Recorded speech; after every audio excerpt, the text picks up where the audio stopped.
Hello. This is Travis Statham. I just want to go through a little update on my life and what's going on as it relates to Meatrition, the carnivore diet, nutrition, science, and everything else. So, first off the bat, I found this new channel from Katia Quirate that has some great videos about the evolution of the prehistoric human diet. So lots of great science and images in here. I haven't actually been able to see all of this yet, but it looks really high quality so far. So here's the rest of her channel, and she actually posted in our subreddit, which is basically dedicated to this topic. So if you've never heard of this topic, it's called Meatropology. So these are a list of all my subreddits I recommend that are linked to nutrition. And here's Meatropology.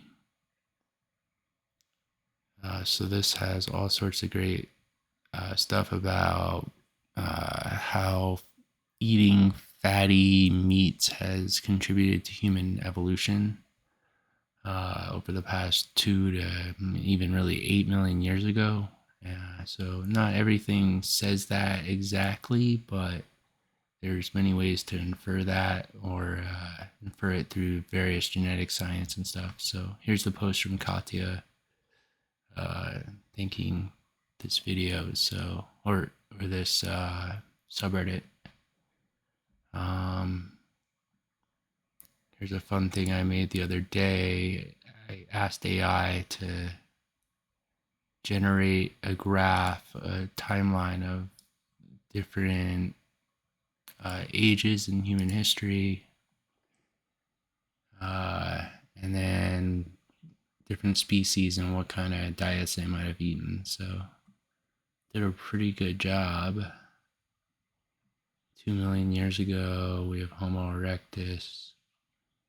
First stilly of Africa, evidence of regular meat consumption. Neanderthals, highly carnivorous, specialized in large herbivore hunting. Modern humans, versatile diet, increasing reliance on animal fat in the Ice Age. So I generated all this with ChatGPT, even a megafauna biomass decline rate over time. So kind of this megafauna was dying off as humans became smarter and smarter. Interesting, perhaps.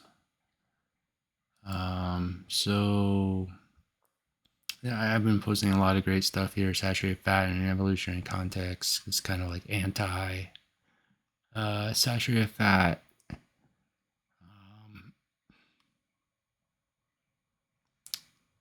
Evolution of the prehistoric human diet. Oh yeah, here's her channel. So a big update for me is I published my master's thesis last December, December 10th. The title of the thesis is From Pasture to Plate, Striking an Omega Balance Between Grass-Fed and Grain-Fed Beef Ribeyes, Fatty Acid Composition, Minerals, Soil, and Forage Analysis. It's 168 pages long. It's right here at the top of my all history database. If you click it, you can see an image here, and this opens a link, and that opens this PDF. I'll probably do a separate video at some point specifically about this, but we're also writing another paper, and I don't want to take too much thunder away from that. But I covered seed oils and linoleic acid extensively in this, and the omega balance I'm kind of providing a lot of like key graphs to introduce the omega balance as a definitive idea, or a way to compare foods. I think that's a really good way. But yeah, there's tons of stuff in this paper.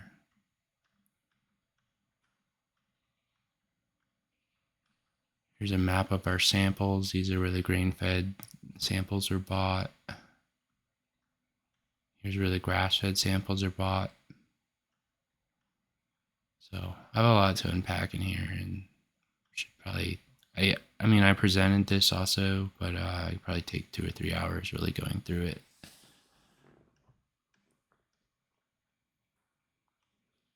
I have some nice tables in here with all the fatty acids. You can see every individual steak's composition of fatty acids in here, and the whole range and variety.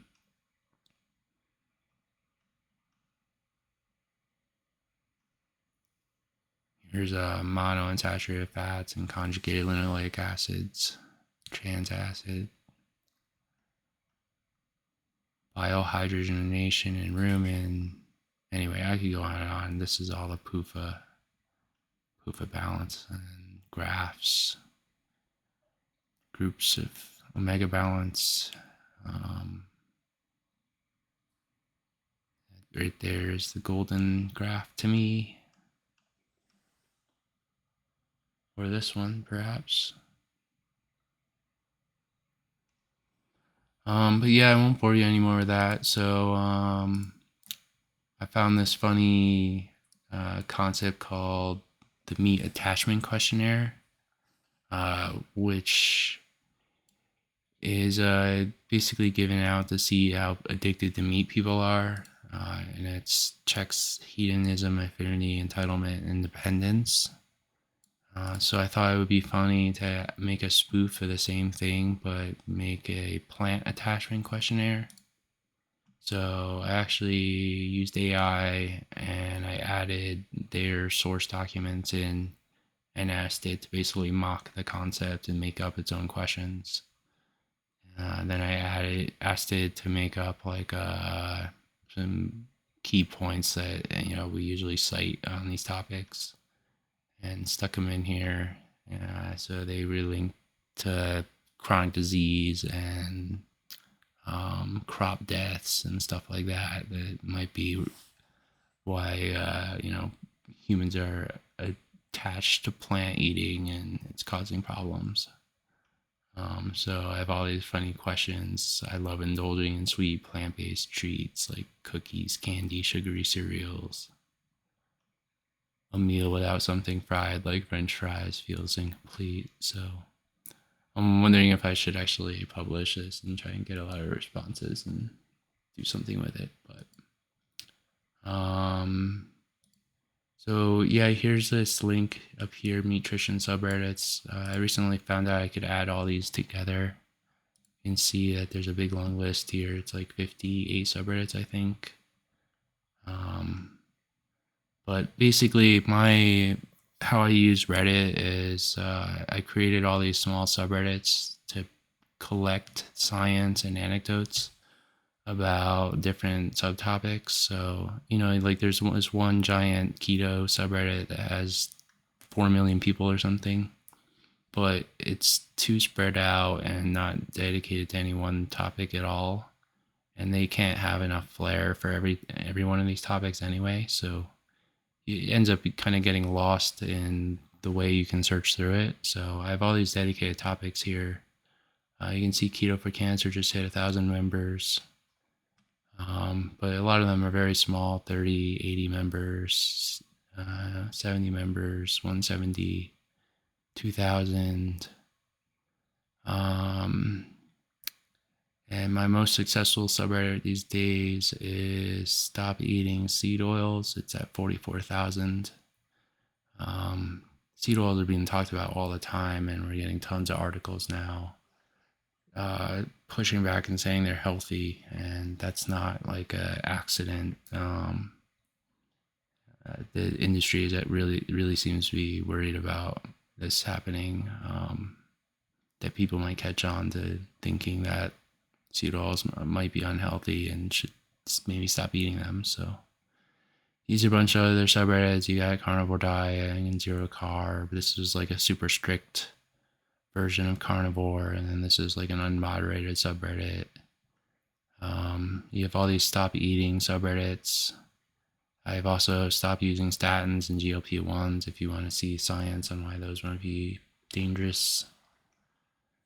And a lot of these are kind of like front-end databases for what I also kind of try and collect in Zotero. So let's go to Zotero quick. This is my public keto science database group. Has 14,470 articles. And recently there's been a bunch of carnivore diet papers that have come out. And I just thought you might want to see these. So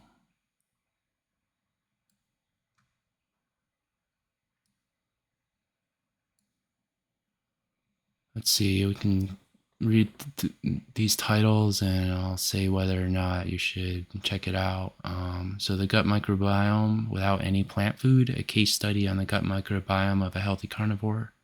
This is a pretty good case report, gives it a fair shake.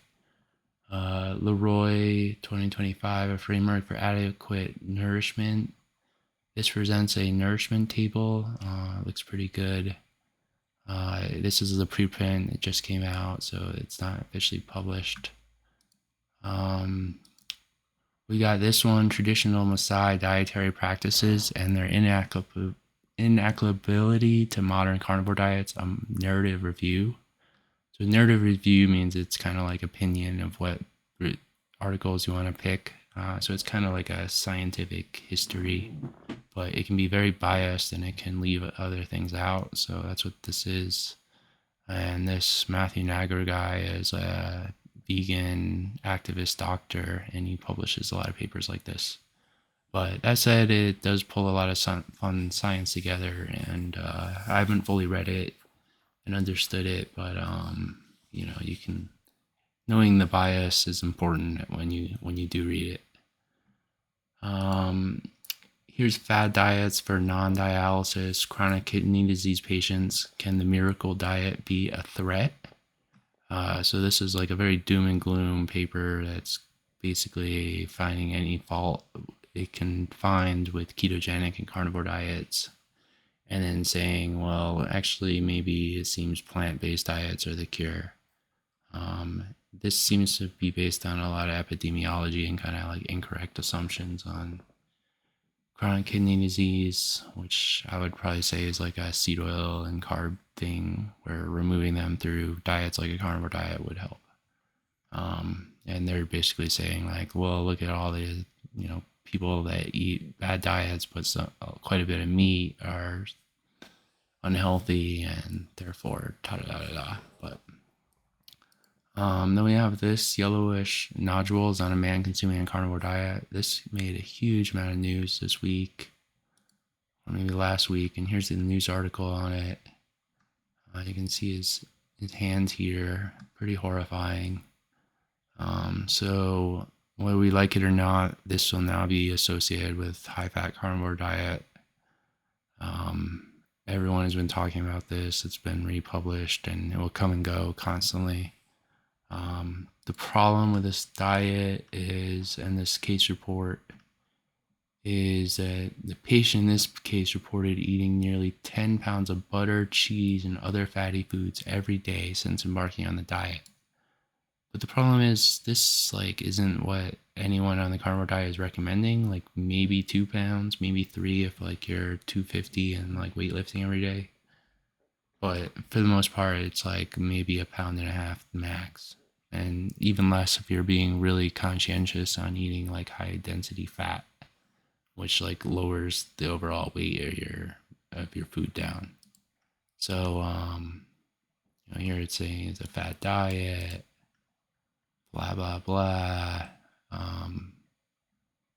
But like I don't know how anyone can eat 10 pounds of anything a day but maybe he was doing that and that's why he had this. But anyway, it's annoying because the actual text in the paper, I think I got it here. It says his dietary habits included a high intake of fats consisting of 6 to 9 pounds of cheese, sticks of butter, and additional fat incorporated into his daily hamburgers. So the only clue on time or like range is the daily hamburgers, which makes you think everything else is daily. But maybe this could be like weekly, like 9 pounds of cheese weekly. I could see that. Maybe like 4 sticks of butter a week, or maybe 1 steak a day. But I don't know. It would be interesting to really know so that we could have an accurate thing of like, this is what you should not do at this point. So going back through science, here's a lit review on Parkinson's disease. It has a short mention of the carnivore diet. Not too big a deal. It's just kind of like, I think it found the Harvard carnivore study and found some associations that might help there, or linked it to keto, stuff like that. Here's a cool paleoanthropology paper about Homo erectus adapting to the steppe desert climate extremes 1 million years ago. So this just came out this year. Here's another paper with a direct mention of carnivore. So they basically interviewed 20 people or so that had reversed type 2 diabetes just by like checking their blood tests and stuff. And they just asked them like, what habits did you guys try? And 14% of them said that they followed a ketovore or carnivore diet to achieve remission. So you can read that paper. I think it's free. And if any of these are in here that have this red thing, it means I have the PDF. So I can like double click it and open it up and read the whole PDF here. This Zotero program is used by like grad students to collect papers and write new papers and reviews. So basically it's just a paper is a list of references and then like a sentence about each one. Here's a new paper that is another hypothetical risk paper saying that kidney stones might happen if you eat a carnivore diet, but it doesn't really cite any carnivore dieters. There's no case reports.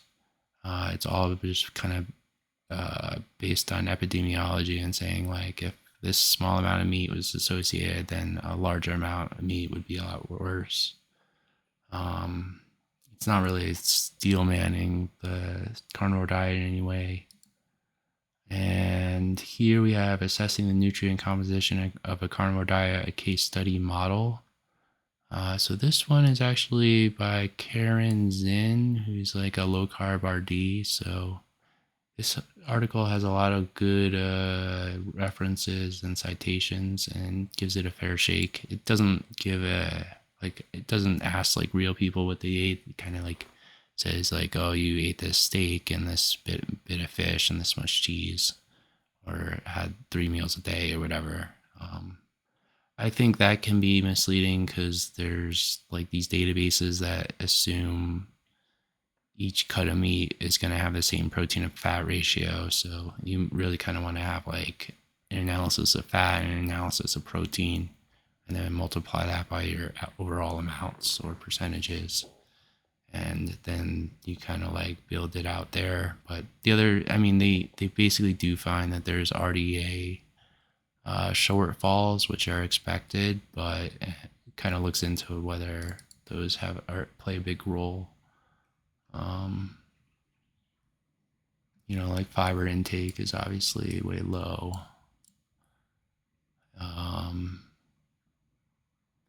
It met these thresholds, so these aren't an issue, but it fell short in these.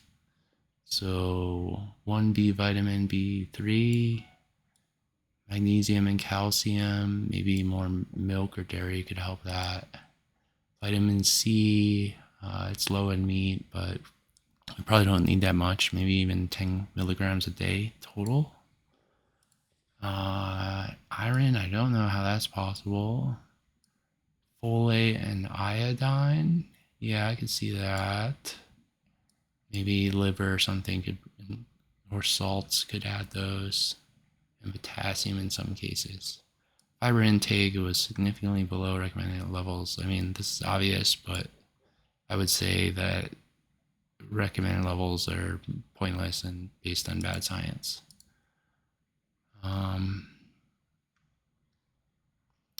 So yeah, not too big a deal. Let's see, so we make this red for carnivore and this blue.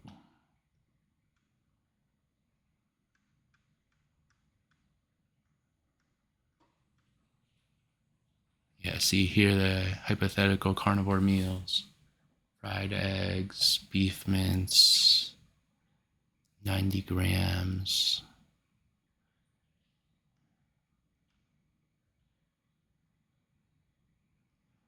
Whole food principle.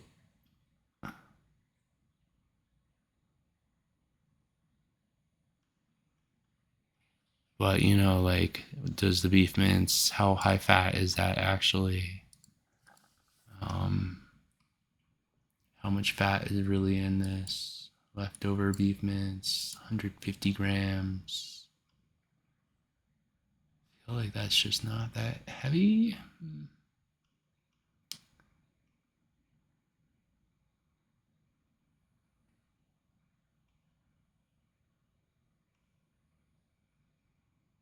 So yeah, interesting hypothetical.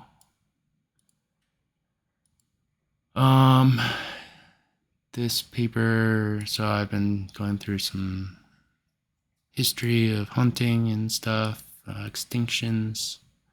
Here's one on the expensive tissue hypothesis. Basically, a fish with a very big brain has a smaller gut, so it matches what might have happened to humans.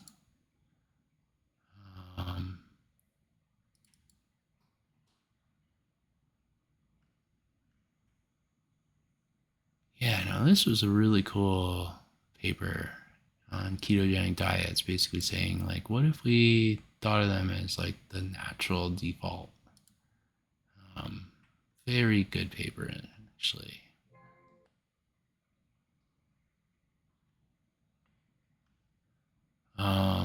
Okay, so I should probably wrap it up.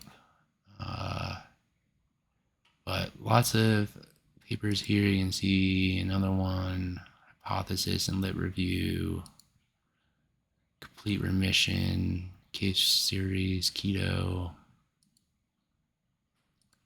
This Clement one is about, I think, a carnivore diet, yeah, for colitis and UC remission.